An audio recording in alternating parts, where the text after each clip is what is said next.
గొప్పతనం కోసం అని కాదమ్మా, కానీ సహజంగా అలా ఉండడం అన్నది చాలా కష్టం. ఎవరికి వాళ్ళే చూసుకునే రోజులు ఇవి. పండగలు ఎలా ఉండేవమ్మా ఇంట్లో అప్పుడు? అంటే కులాంతర వివాహం కాబట్టి ఎలా అన్ని పండుగలు? ఇంకా క్రిస్టియన్ ఇంట్లో అందరూ క్రిస్టియన్ గా అందరూ ఉంటారు? మొత్తం మా పిల్లలు మా వాళ్ళ మ్యారేజెస్ అన్నీ కూడా క్రిస్టియన్ పద్ధతిలోనే జరిగాయి. మీ పెళ్లి కూడా అలాగే జరిగిందా? మా పెళ్లి కూడా అలాగే జరిగింది. మరి మీరు క్రీస్తు నమ్ముతారా ఇప్పుడు? నమ్ముతాను. నమ్ముతారు. మీకేమన్నా అయ్యాయమ్మా ఎక్స్పీరియన్సెస్ ఇలాగా? ఉన్నాయి చాలా. ఎందుకంటే ఇలాంటివి కులాంతర వివాహాలు ముఖ్యంగా ఇలా మతం మార్చుకుంటే కనుక అది చాలా ఎక్స్పీరియన్సెస్ అవుతాయని చెప్తూ ఉంటారు. మీకేమయ్యాయమ్మా ఎక్స్పీరియన్సెస్? ఏం మీకు అభ్యంతరం లేకపోతే? లేదు, నా ఎక్స్పీరియన్స్ అనేది చెడుగా ఏమీ నాకు జరగలేదు. అదే మంచిగానే అడుగుతున్నా. ప్రతిదీ కూడా నేను జీసస్ నమ్ముతాను. నేను ఏదైనా ఒక పని చేయాలి అంటే 2 నిమిషాలు అలా కళ్ళు మూసుకొని ఇది నాకు నువ్వు చెయ్యి అంతే, అదే అడుగుతాను. అది డెఫినెట్గా జరుగుతుంది నాకు. అది తప్పకుండా నాకు ఆ పని జరుగుద్ది. ఏంటి నేను ఇలా ఉన్నాను, ఖాళీగా ఉన్నాను, నాకు వర్క్ రాలేదేంటి, నే వర్క్ ఇవ్వవా, ఇలా అడుగుతాను నేను ప్రేయర్ చేసుకునేటప్పుడు. ఆ రోజు సాయంత్రానికి ఏదో ఫోన్ వస్తుంది. ఇలా చాలా ఎక్స్పీరియన్స్ ఉన్నాయి నాకు. అందువల్ల జీసస్ నేను బాగా నమ్ముతాను. సో అయితే ఎక్కువ క్రిస్టియన్ పండుగలు ఇంట్లో క్రిస్మస్, ఈస్టరు అన్నీ అవే. చర్చికి వెళ్ళాలని ఉండేవా? సండే వెళ్తాం మేము చర్చ్కి. ఇక్కడ కూడా వెళ్తాను, ఎర్రగడ్డ చర్చికి వెళ్తాను. ఇక్కడ ఎక్కడుందో నాకు తెలియదు కానీ ఎర్రగడ్డ చర్చి మాత్రం తెలుసు. సండే షూటింగ్ లేకపోతే నేను వెళ్ళేసి కాసేపు కూర్చొని ప్రేయర్ చేసుకొని వచ్చేస్తాను.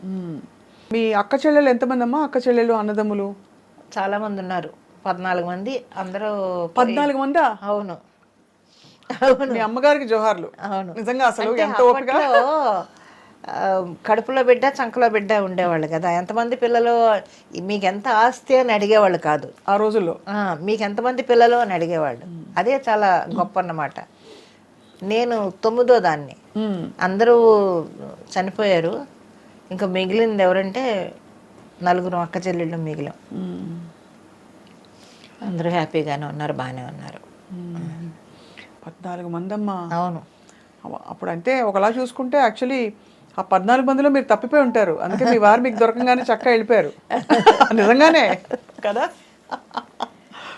ఎంత గొప్ప జీవితం అమ్మా మీది. అంటే అప్పట్లో మా ఇళ్లలో అందరికీ అంతమంది పిల్లలే, 12 మంది 13 మంది ఇలాగా ఇంతమంది ఉండేవాళ్ళు పిల్లలు. మీకమ్మా? నాకు ఇద్దరు అబ్బాయిలు. అంటే 2 అబ్బాయిలు, అమ్మాయి. అమ్మాయి పెంచుకున్నాను చిన్నప్పటి నుంచి. అది పెంచుకున్నారమ్మా? ఇద్దరు అబ్బాయిలు, అమ్మాయి. చాలా అందమైన జీవితం. అంటే ఆర్డినరీనెస్ అంటారు, అంటే సాధారణ జీవితంలోనే గొప్ప విషయాలు అంటారే, అలా సాగింది మీ లైఫ్. మీరు ఎక్కడో ఏదో నడిపించింది శక్తి మిమ్మల్ని. లేకపోతే 15 ఏళ్ళకి వెళ్ళిపోవడం ఏంటి ఇంట్లోంచి, మళ్ళీ సినిమాలు నమ్ముకుని వద్దనుకున్న సినిమాలను ఒప్పుకుని చేయడం అది ఇది. మీరేమన్నా ఫలానా క్యారెక్టర్ నేను చేయను అని రిజెక్ట్ చేసిన సందర్భాలు ఉంటుంటాయి కదా? లేదు. కాకపోతే ఒకటి ఈవీవి గారిది జంబలకడ పంప మాత్రం కొంచెం భయపడ్డాను. చెయ్యను అని చెప్పలేదు, అంత పెద్ద డైరెక్టర్ దగ్గర నేను చెయ్యను అని చెప్పలేదు. కానీ నా సందేహం చెప్పాను, సార్ నేను అన్నీ మరి మిడిల్ క్లాసు వైఫ్ క్యారెక్టర్ మంచి మదరస్గా వేస్తున్నాను కదా, ఇలా అంటే నేను చెప్తున్నాను కదా నువ్వు వెయ్యి అని. ఆయన హలో బ్రదర్లో కూడా అన్నపూర్ణ గారిని మొత్తం కుక్క పిల్ల ఇచ్చి భలే చేయించారు ఆయన. అదే అంటే కొత్తతనంలో అది మంచి పేరు వచ్చింది నాకు. ఆ జంబలకడ పంపకి మంచి పేరు వచ్చింది. అవును. ఇతర అమ్మలు ఉంటారు కదమ్మా, అమ్మ క్యారెక్టర్స్, ఇలాంటి క్యారెక్టర్స్ వేసేవాళ్ళు. వాళ్ళు ఎప్పుడైనా అంటే ఎక్కువ క్యారెక్టర్లు వీళ్ళు వేస్తున్నారు వాళ్ళు వేస్తున్నారు ఇవన్నీ ఉండేవా అసలు ఇండస్ట్రీలో? ఉంటాయి. అదే చెప్తున్నాను. నా మెంటాలిటీ ఎలా ఉంటుందంటే ఇంకొకళ్ళని చూసి బాధపడ్డము, ఇంకొకళ్ళని చూసి అసూయపడ్డము అనేది అసలు చిన్నప్పటి నుంచి లేదు నాకు. అది అసలు ఆలోచన కూడా నాకు రాదు. నా దగ్గర ఎంత ఉంది, నా సంసారం ఎంత ఉంది, అంతవరకే తప్ప అయ్యో నన్ను దాటి ఆవిడ వెళ్ళిపోతుంది, పెద్ద పెద్ద వేషాలు వేసుకుంటుంది అన్న ఆలోచన నాకు అసలు ఎప్పుడు రానే రాదు. ఆ థాట్ అసలు ఎప్పుడు నా బ్రెయిన్కి రాదు. అసలు నేను ఆలోచించను. నేను ఈరోజు గడిచిపోయింది, ఈరోజు గడిచింది, రేపటి గురించి బాగుంటారా నువ్వే ఉన్నావు అనుకుంటాను అంతే. అంటే ఎక్కువ గడవడం గడవకపోవడం దగ్గరే ఉండిపోయింది మీ ఆలోచన. అంతే అంతే. ఇల్లు గడవాలి, అంతే, బాధ్యతలు తీరాలి, అంతవరకే. అంతే. అంతకు మించి ఏం ఆలోచించలేదు. ఎప్పుడు కూడా కోరికలు అసలు ఇల్లు కొనుక్కుందామనో, కార్లు కొనుక్కుందామనో, స్థలాలు అలా స్థలాలే కొనుక్కోవాలని ఆలోచన ఉండుంటే అసలు చెన్నైలో సగం చెన్నై కొనుక్కుని ఉండేదాన్ని నేను. అంత డబ్బులు వచ్చాయమ్మా? బాగా సంపాదించారు కదా. అవును, అలాగ ఉండేదాన్ని. అప్పుడంతా తక్కువే కదా, నాకు తెలిసి కిలో మాంసం 2 రూపాయలు. ఆ, ఉమ్. మరి అప్పుడు కూడా తినడానికి తిండి లేక మా పెద్ద బాబు పుట్టిన తర్వాత అవస్థలో పడుతుంటే మా ఆయన ఫ్రెండు జోసఫ్ అని, ఆయన డ్రైవరు, కారు డ్రైవరు, ఆ, లలిత శివజ్యోతి కంపెనీలో. ఉమ్, వాళ్ళిద్దరూ పరిచయం అయ్యి, ఎక్కడ అంటే మాది రామచంద్రపురం, మాది పెద్దాపురం అని. అయ్యో మనం ఒకటేనా. అప్పటి నుంచి వాళ్ళిద్దరు కలిసి సినిమాలకు వెళ్ళడం అలాగ ఉండి, అతను ఆ బేటా తీసుకొచ్చి ఇచ్చేవాడు అన్నమాట. అప్పుడెంత, 2 రూపాయలు ఎంతో బేటా అనుకుంటాను డ్రైవర్కి. ఉమ్. వాళ్ళ లలిత శివజ్యోతి కంపెనీలో బేటా తీసుకొని, నేను బిడ్డని కానీ ఇంట్లో ఉన్నాను, ఆకలి, డబ్బులు లేవు, నేను వర్క్కి వెళ్ళలేను. అటువంటి పరిస్థితుల్లో వచ్చి ఆ రూపాయన్నర ఇచ్చేవాడు అతను. ₹1 తను పెట్టుకొని మిగతా డబ్బులు ఇచ్చేవాడు అనమాట. ఇస్తే మా ఆయన వెళ్ళి ఆ బియ్యం, పప్పులు, ఉప్పులు అన్నీ తెచ్చి అప్పుడు వండుకునేవాళ్ళం. ఆ దాంట్లోనే అప్పుడు మాంసం ఎంత, ₹2 కిలో, ఒక ½ కిలో మాంసం తెచ్చుకొని, కైమా తెచ్చుకొని అలాగా తిన్నాం. అలా ఎన్ని రోజులు అతను చూశాడో మా ఆయన ఫ్రెండ్ జోసఫ్. ఎంత పెద్ద విషయం అమ్మా. మరి ఆయన తర్వాత అంటే మళ్ళీ మీరు తిరిగి ఆయన చూసుకోవాల్సిన పరిస్థితి చాలా వచ్చిందా? సార్లు వాళ్ళు తర్వాత ఇక్కడ ఆవిడేమో దీంట్లో పనిచేసేది, కళ్యాణి హాస్పిటల్లో వర్క్ చేసేవారు ఆవిడ నర్సుగాను. తర్వాత పిల్లల్ని తీసుకొని వాళ్ళు రామచంద్రపురం వెళ్ళిపోయారు, మొత్తం ఫ్యామిలీ చెన్నై నుంచి షిఫ్ట్ అయ్యి.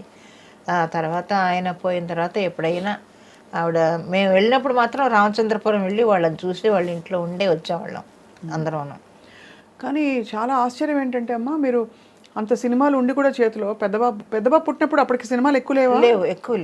ఎక్కువ లేవు కాబట్టి మీకు ఆర్థిక ఇబ్బందులు. అవును. తర్వాత ఏం లేవుగా ఇబ్బందులు? ఇబ్బందులు ఉన్నాయి, ఇబ్బందులు లేవనుక మేము పడిన కష్టాలు ఎవరు పడి ఉంటారు అసలు.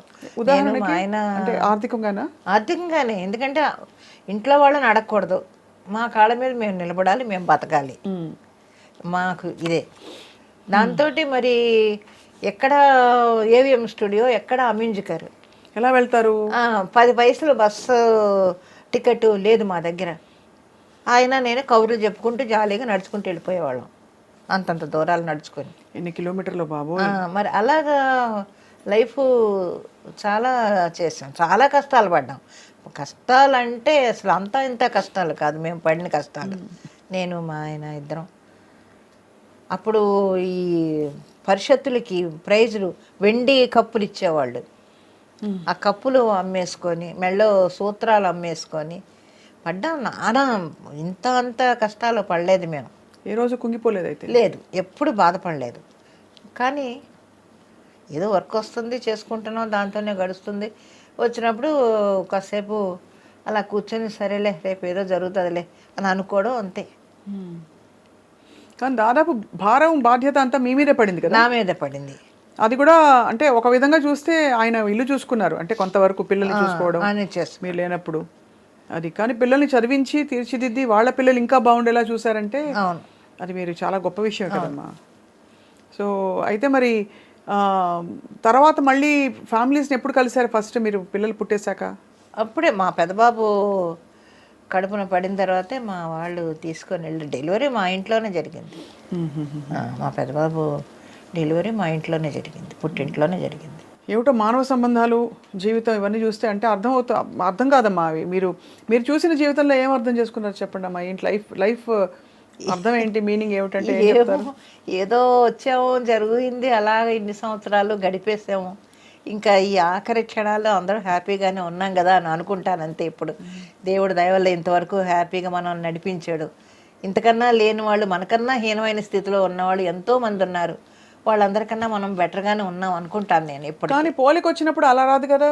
మనతో పాటు ఇతర సినిమా యాక్టర్లు ఎవరైతే ఉన్నారో, మనం వాళ్ళ ఇండస్ట్రీకి ఒకసారి వచ్చాం, వాళ్ళు చూడు ఎంత కట్టేసుకుని ఎంత ఎదిగిపోయారు, పెద్ద పెద్ద రోల్స్ చేస్తున్నారు. నాకు రాలేదనే పోలికే వస్తుంది చాలా మందికి. అవును, కానీ నాకు రాలేదు, నాకు అది రాదు, అస్సలు రాదు.